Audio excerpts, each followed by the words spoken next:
परेशान हैं आतंकवाद से। मानवता के लिए सबसे बड़ा खतरा कट्टरपंथ की लकीर पर खींचा गया दहशतगर्दी का खूनी कारोबार है। सबसे जरूरी है आतंकवाद के लिए होने वाली फंडिंग पर प्रहार।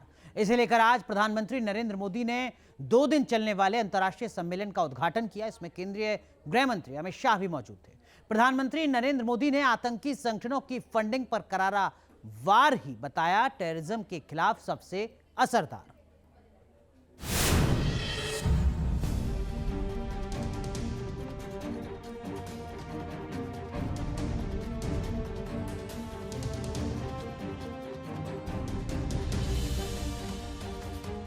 आतंकवाद के खिलाफ मोदी की स्ट्राइक।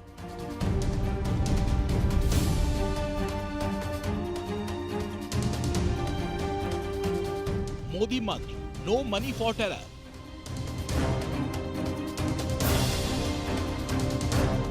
खत्म होगा टेरर जब टूटेगी फाइनेंशियल कमर।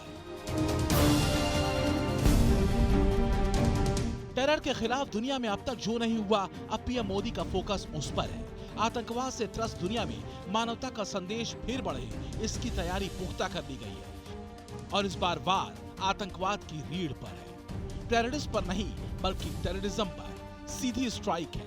टेररिज्म के लिए होने वाली फंडिंग पर। It is all the more important that we strike at the root of terror financing.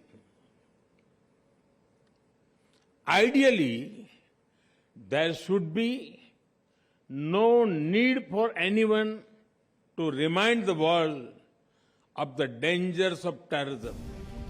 International terror के खिलाफ 72 देशों के प्रतिनिधियों के सामने आखिर क्यों पीएम मोदी ने टेररिज्म की फंडिंग पर डायरेक्ट वार करने का प्लान डिस्क्लोज किया, इसे भी समझने की जरूरत है। लेकिन पहले ये समझें कि आखिर NMFT मंत्र के पीछे पीएम मोदी का मकसद है क्या। मकसद है टेरर फंडिंग को रोकना, दुनिया को एकजुट करना, मानवता पर मंडराते खतरे पर अलर्ट करना और टेरर फंडिंग सेंटर्स पर एक्शन लेना। दुनिया में फैलते आतंकवाद की सबसे बड़ी 2 वजहें हैं। एक खास विचारधारा और दूसरा उस विचारधारा को फॉलो करने वाले आतंकी संगठनों को दी जाने वाली फंडिंग। कुछ कट्टरपंथी देश ऐसे टेरर ऑर्गेनाइजेशंस को फंडिंग इसलिए करते हैं क्योंकि इनका इस्तेमाल प्रॉक्सी वॉर के तौर पर किया जाता है। आप जानकर हैरान रह जाएंगे कि ये फंडिंग कितनी तगड़ी होती है और कैसे दुनिया में महज कुछ देशों और कट्टरपंथी धारा के लोगों की बदौलत एक बड़ा अरबों खरबों रुपए का दहशतगर्दी का साम्राज्य खड़ा कर दिया गया है। इसका अंदाजा आप ऐसे लगा सकते हैं कि 9/11 आतंकी हमले के बाद अमेरिका ने टेरर फंडिंग के खिलाफ काम शुरू किया। 2001 से 2011 के बीच $140 मिलियन आतंकियों के खाते से मिले।